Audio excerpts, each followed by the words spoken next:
11:37 de la mañana, volvemos al centro de convenciones con el America Business Forum. Nuestro móvil está allí. Laura Fernández, Marcelo Biurrun, adelante. Gracias, Marcelo. Bueno, y ahora en pleno break de lo que es estas extensas charlas, estas extensas conferencias de lo que es America Business Forum, nos encontramos con el fundador, con el creador de American Business Forum, quien fue además quien tuvo esa charla, como te decíamos, tan amena, tan emocionante con Luis Suárez hace un ratito nada más. Gracias por estar charlando con nosotros. Un placer. No, fue emocionante para todos. La realidad que lo de Luis, y más en este momento un poco en la previa del Mundial, con lo que significa que una estrella de nivel y magnitud mundial vuelva a su país, que se acuerde de sus orígenes, la verdad que nos movilizó a todos. Él se puso con los ojos vidriosos en la entrevista, todos lo vimos. Y bueno, nada, con la America Business Forum transcurriendo este año con una agenda, la verdad que para nosotros es impresionante. O sea, bueno, digo, tenemos desde a Luis hasta los fundadores de Globant, la compañía tecnológica que está invirtiendo tanto en Uruguay, hasta los presidentes de Amazon y de Disney para América Latina. Tenemos a Marcelo Tinelli de la tarde, que va a hacer una entrevista como pocas veces, creo, o sea, completamente abierta, un poco compartiendo toda su historia. ¿Similar a la que vimos hoy a la mañana con Suárez? Similar a la que vimos hoy a la mañana con Suárez, y bueno, nada, es el presentador más importante de la televisión abierta de los últimos 30 años, como productor de ficción, como productor de entretenimiento, ha dado trabajo a miles de personas, y bueno, es una persona que realmente genera la atención no solamente de la gente, sino lo que se dice el círculo rojo. Están todos pendientes un poco de lo que pasa con él, y encuentra en Uruguay el lugar para abrirse, para conectar y para poder compartir su historia. Vamos a tener a María Noel Baeza, la directora de ONU Mujeres para toda América, que aparte tenemos el privilegio de que es uruguaya, justamente hablando de eso, ¿no? De cómo construir y diseñar un futuro con más equidad de género y con más mujeres en posiciones de liderazgo y de poder, que hoy sin duda es que es tan importante. Y para el cierre vamos a tener al presidente de la República, a Luis Lacalle Pou, justamente hablando del rol de Uruguay en América Latina y en el mundo, y qué se viene para el futuro en un país que sin dudas está hoy abierto al turismo, abierto a la inversión, y haciendo grandes esfuerzos para seguir posicionándose en el mundo como lo está haciendo hasta ahora. ¿Cómo nace este American Business Forum? ¿Cómo nace una persona además súper joven? ¿Y cómo haces también para que esto se mantenga y transcurra? Porque tuvimos una pandemia en el medio, hoy se notaba esas ganas, y con todos los que conversábamos decían lo mismo, ¿no? Es la primera instancia que se puede estar sin tapabocas, todos reunidos. Totalmente. El año pasado fue el primer evento en la salida de la pandemia, obviamente con todos los protocolos y tapabocas, y marcó un poco el epicentro del regreso, no solo en Uruguay, sino en toda la región, porque fue un poco el primer evento en ese momento. Y bueno, la idea surge hace 6 años, con la idea de generar un foro de líderes, de personalidades que compartieran su historia de vida, que es un formato que la realidad es que existe en el mundo, en Estados Unidos, en Europa, y un poco lo que yo pensaba es ¿por qué no tenemos nada en América Latina? Y bueno, empezó a ocupar ese lugar de privilegio, y hoy la realidad es lo que decía hoy de la mañana: las personalidades quieren venir, se sienten cómodas en nuestro país, el formato del foro es muy, muy acogedor, muy ameno. Cala, que es nuestro presentador oficial, es una persona súper humana, aparte de ser un periodista brillante, y lo hace muy fácil en la entrevista. Y bueno, termina pasando esto que lo hace algo muy especial, no solo para los que vienen al foro, sino para los que lo ven por televisión o por streaming, y nada, lo consumen en toda América Latina. La verdad que para nosotros es un honor haber podido charlar un ratito, aunque sea cortito, contigo. Las felicitaciones, porque lo decíamos, le comentábamos a nuestros compañeros allí en el canal lo emotiva que fue la entrevista con Suárez desde que pisó el escenario. Se sentía él muy cómodo, y lo notábamos también en ti, así que felicitaciones. Totalmente, bueno, gracias a ustedes, y bueno, es muy importante obviamente que estén con nosotros, siempre reivindicamos y tenemos la camiseta de Maldonado súper puesta, y bueno, esto sin duda es que también es importante para generar dinamismo en el departamento fuera de la temporada. Calculamos que más o menos de las 5.000, unas 2.000, 2.500 personas vinieron de afuera en el marco de este fin de semana largo, que se quedan en Maldonado, que consumen acá, van a restaurantes, se alojan en hoteles, y bueno, eso sin duda que es importante para el destino, aparte de lo que representa en términos de marca país y marca ciudad para el departamento, ¿no? Porque cada cosa que las personalidades dicen repercute en el mundo, como desde el America Business Forum en Punta del Este, en Maldonado, y bueno, para eso es un poco lo que estamos trabajando. Se nota también el apoyo no solamente de las empresas como Movistar, que es una de las empresas que apoya, sino también a nivel estatal, ¿no? Con la presencia del presidente, hoy en la apertura con la presencia de Beatriz Argimón. Totalmente, el intendente también en la apertura, bueno, todas las autoridades que están confirmados, o sea, así que nada, para nosotros es un placer, y si, como bien decías, es un esfuerzo conjunto del sector privado, del gobierno y de la intendencia de Maldonado. Muchísimas gracias. Gracias a ustedes, un placer. Marce, nosotros volvemos contigo, pero nos vamos a quedar por aquí trabajando un poquito más, porque esto realmente, él mencionaba unas 5.000 personas, la verdad que sí, está repleto de gente y bueno, y sigue funcionando de esta forma. El break termina ahora en unos minutitos nada más y vuelven a comenzar esas charlas que te decía, que hay varias que están dispuestas para la tarde de hoy, con ese cierre, 5:30, 6 de la tarde, de la mano del presidente Luis Lacalle Pou. Muy bien, muchas gracias, Laura. Bueno, queda respondida la pregunta. Entonces, quien estaba entrevistando a Luis Suárez es el presidente de America Business Forum. Gracias a Laura y a Marcelo por esta comunicación. Volvemos más adelante con ellos. Ahora recibimos vía Zoom al diputado del Partido Colorado, Ope Pasquet. Diputado, buen día. ¿Cómo le va? Bienvenido a la mañana del 11. Buen día, ¿qué tal? Un gusto saludarlos. Muchas gracias. Bueno, finalmente la Cámara de Diputados aprobó, luego de un largo debate, por 57 votos a favor y 39 en contra, el proyecto de ley de eutanasia que había sido aprobado por la Comisión de Salud de Diputados hace algunos días. Usted presentó uno de los proyectos originales de eutanasia, el otro lo presentó el Frente Amplio, después se fusionaron, podríamos decir, o se decidió realizar un solo proyecto que es el que aprobó diputados. ¿Queda conforme usted como impulsor de uno de estos proyectos de la votación que hubo en diputados, del debate que se dio? Sí, sin duda, quedo muy conforme. En primer lugar, porque el proyecto fue aprobado por una mayoría más amplia que la que nosotros pensábamos que iba a tener. Entramos a sala con la idea de que el proyecto tendría acaso 50 o 51 votos, y finalmente fue aprobado con 57 votos. Claro que para eso tuvimos que acoger algunas de las propuestas que nos hicieron algunos legisladores ya iniciada la sesión.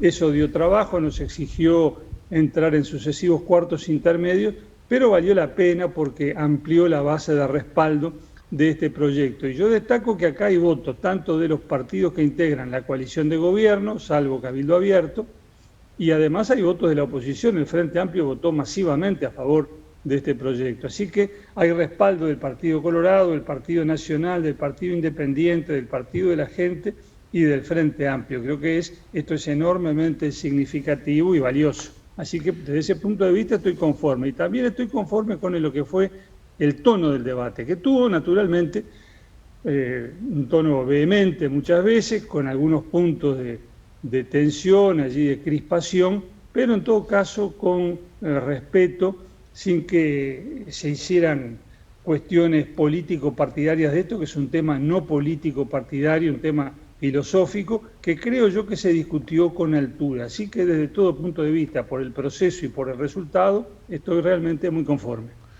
Creo que el apoyo a este proyecto de ley se da de manera importante, como usted señala, desde el propio Poder Legislativo del Parlamento Nacional, que con una mayoría importante de todos los partidos le dio el voto favorable al proyecto de ley.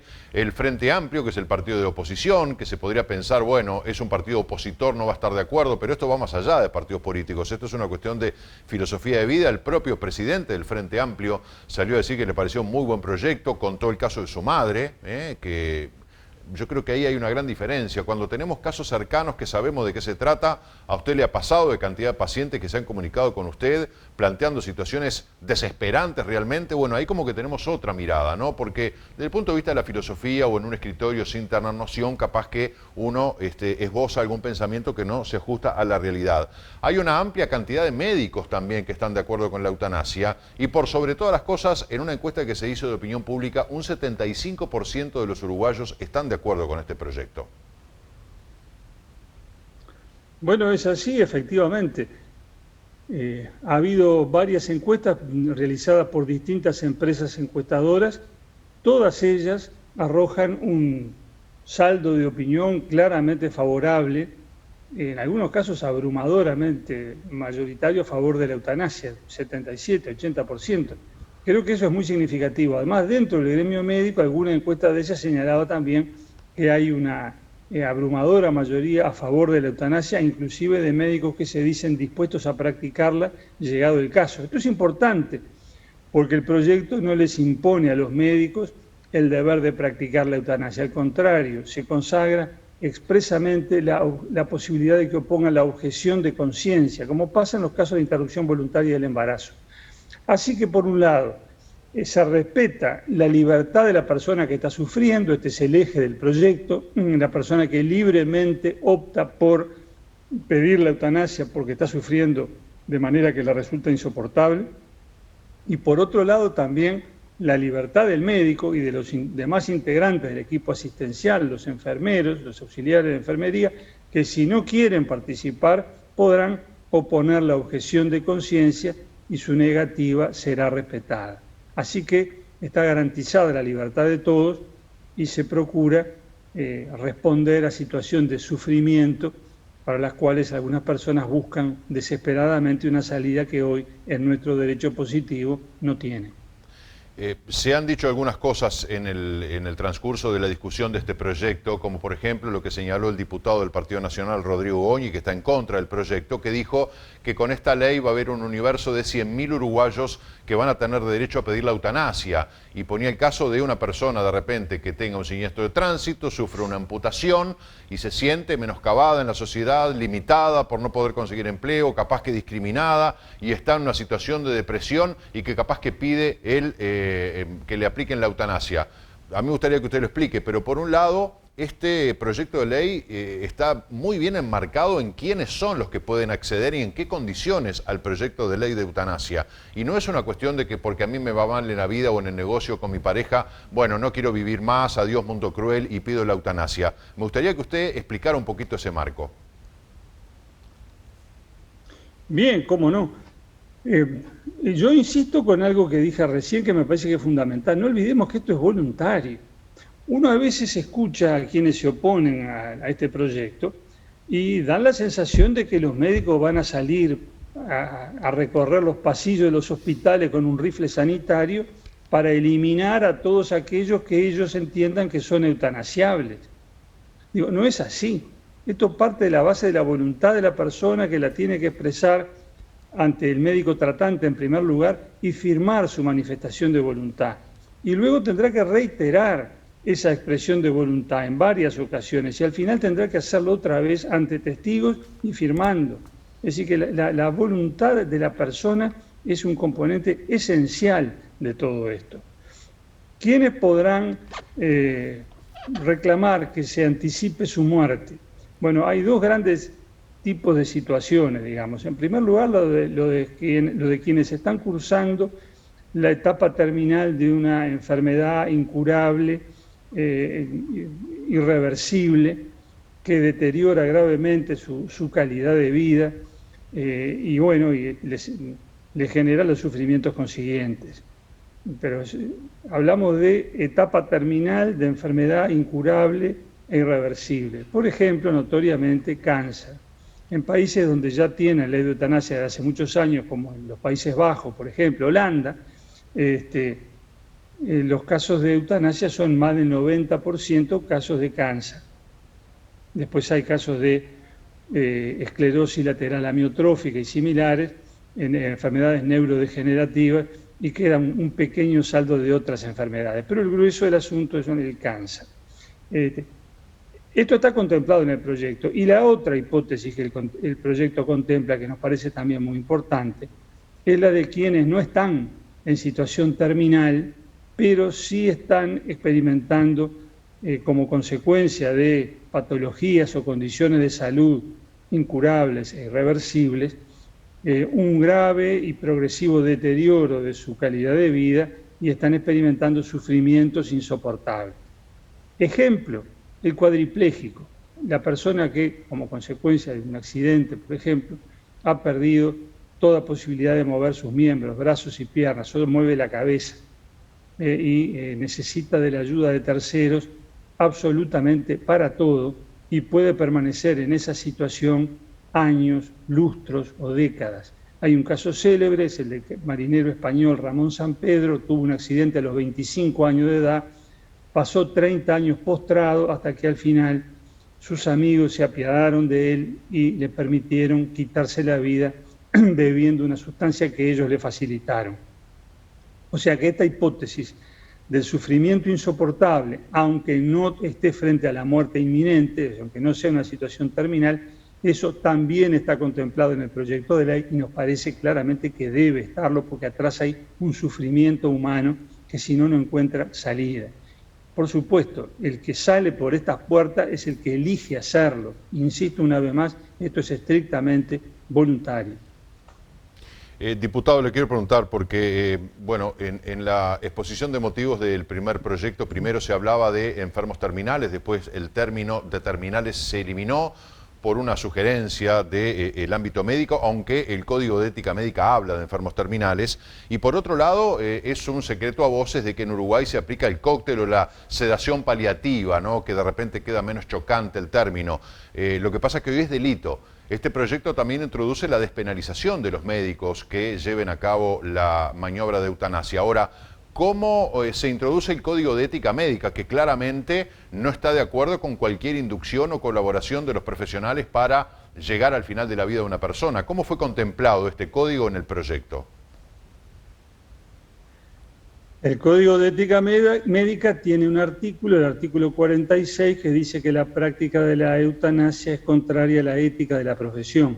Correcto. Y eso tiene importancia porque en función de esa norma, un tribunal de ética del colegio médico podría, por ejemplo, suspender en el ejercicio de la profesión a un médico que hubiese practicado la eutanasia y podría suspenderlo hasta por 10 años, es decir, prácticamente lo excluye de la vida profesional. Entonces, si no corregíamos esto, el proyecto iba a quedar en un limbo sin posibilidades de aplicación. Así que derogamos, el proyecto contiene un artículo que deroga expresamente el artículo 46 del Código de Ética Médica, pero eso no significa que el médico quede obligado a practicar la eutanasia, porque, como habíamos dicho, puede siempre oponer la objeción de conciencia. Es decir, la ética médica queda a salvo. Será cada médico el que decida si las normas éticas a las que él responde le permiten realizar el acto eutanásico o no. Si entiende que no debe practicarlo, pues no lo practicará. Otro aspecto sobresaliente de este proyecto de ley es que, por la voluntad del paciente, sin más trámite, es revocable la decisión de que se le practique la eutanasia. Sí, efectivamente es así. Hay un artículo que dice expresamente que el paciente puede en cualquier momento revocar la voluntad que haya expresado y no se requiere ninguna formalidad para eso, hasta basta un gesto. En cualquier momento en que la persona diga que se arrepiente, que no desea seguir adelante, pues deberá estarse a esa voluntad. Se nos reprocha, dice, no, bueno, pero no se exige ninguna formalidad. Pero justamente, para dar mayores garantías a la persona, le decimos, basta con que lo diga, aunque sea por seña, de cualquier manera, para que automáticamente, de inmediato, deba suspenderse el procedimiento. Y luego que esa voluntad se manifieste, por supuesto se hará constar donde corresponda, en la historia clínica, naturalmente. Pero no le exigimos que primero llame a alguien que tome por escrito la expresión de su voluntad, porque eso introduciría requisitos que van contra la facilidad que nosotros queremos que haya para que en cualquier momento quien desee revocar la manifestación de voluntad que antes se expresó pueda hacerlo con toda facilidad.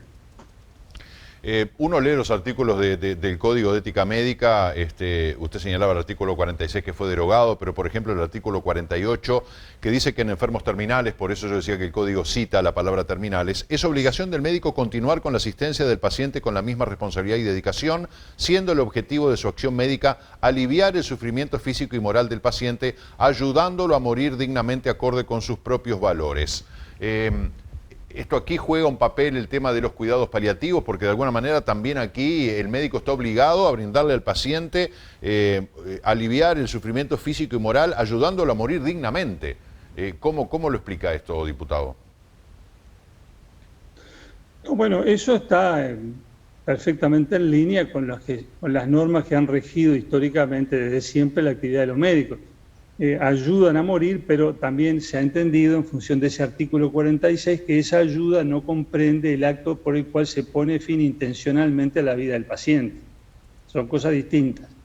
Lo que nosotros hacemos es derogar el artículo 46, es decir, derogar esa calificación de la eutanasia como acto contrario a la ética de la profesión, y por supuesto queda en pie el 48 y todas las demás normas del Código de Ética Médica que de ninguna manera están en contradicción con este proyecto de ley que habilita la práctica de la eutanasia.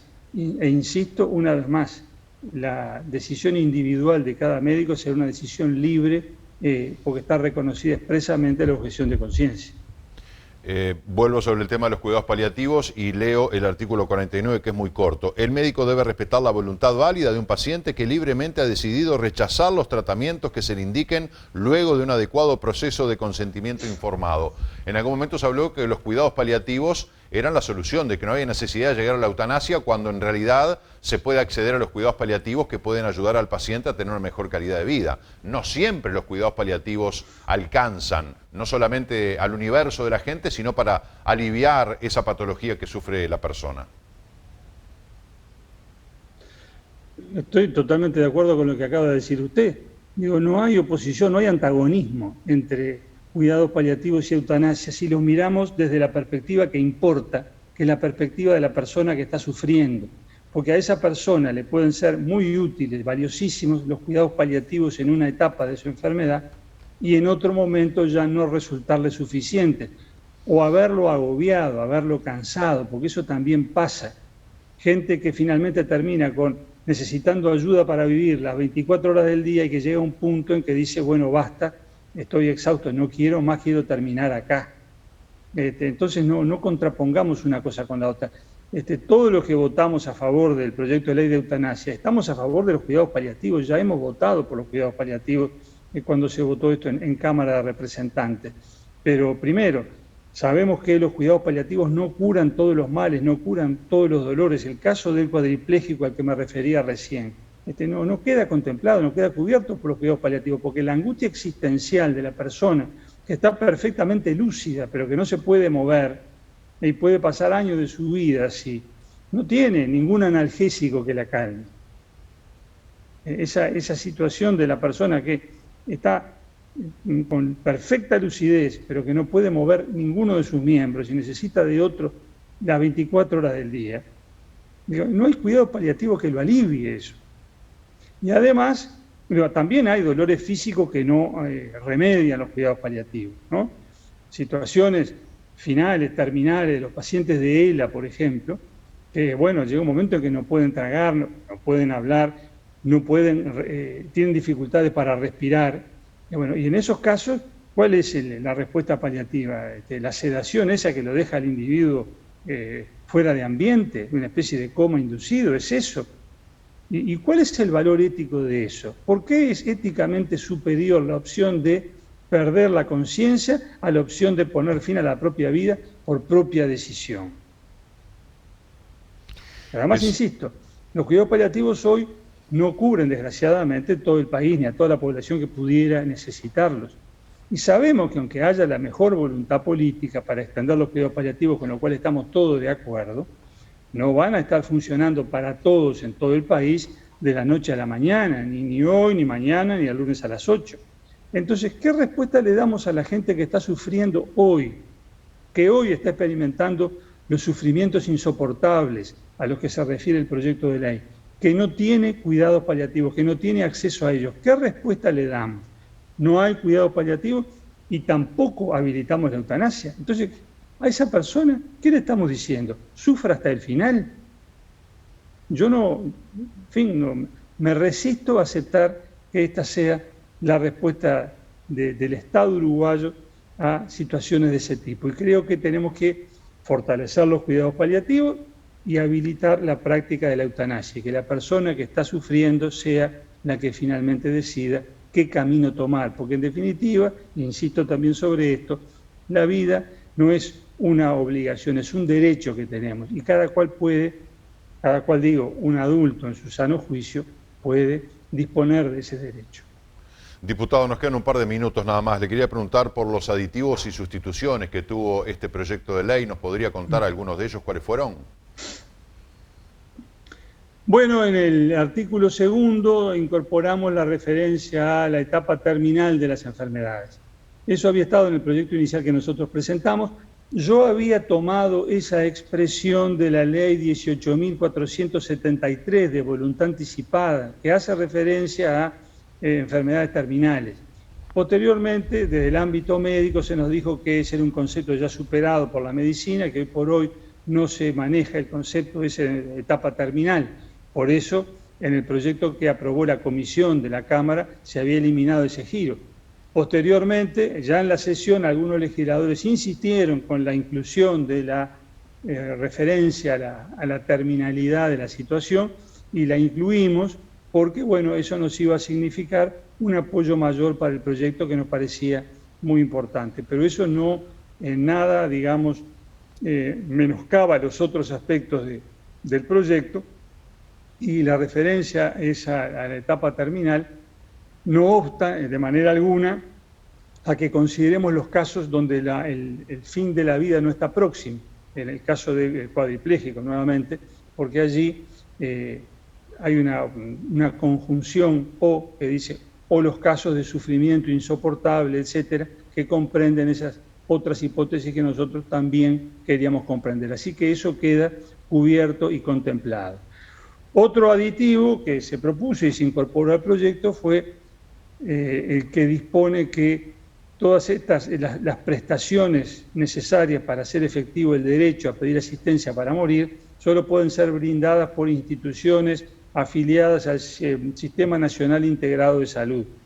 Se quiso evitar con esto que aparecieran, digamos, clínicas particulares especializadas en eutanasia que pretendieran hacer un negocio lucrativo de esto. No va a ser así, tendrán que ser instituciones que integren el Sistema Nacional Integrado de Salud y que trabajen, que presten el servicio con médicos y equipos asistenciales que formen parte de sus cuadros funcionales, es decir, personas integradas al Sistema Nacional de Salud para pacientes que estén también afiliados a las distintas instituciones de ese sistema o que se asistan en las instituciones públicas que prestan servicios de salud. No se da margen alguno al negocio, digamos, puramente lucrativo, destinado eventualmente a un turismo eutanásico. El proyecto le cierra la puerta a esa posibilidad.